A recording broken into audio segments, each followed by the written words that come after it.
Sabi mo kay tatay. Tatay.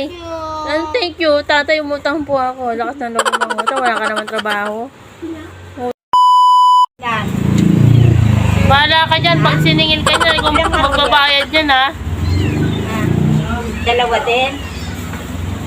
Matagal na siya hindi nakakatikim ng merienda eh. Galing-galing mo kumuha. Wala ka naman pambayad. Nagod ka kay tatay. Minsan lang. May ebidensya ako, ha? Akala mo, ha? No. Kuha ka ng kuha. Umutang ka na. May trabaho ka ba? 52. Saka 5. 57. Lakas-lakas mo mangutang, ha? Ikaw, bilo-bilo. Kumuha ka na isa. Oh, ginatang pa raw. Oh, saka 25. 57 saka 25. Nagod ka kay tatay. Tara dito, lumarap ka rito. Uy! Nagod ang sasabihin mo kay tatay, ha? 82. 82. Ang sabihin mo kay tatay. Tatay.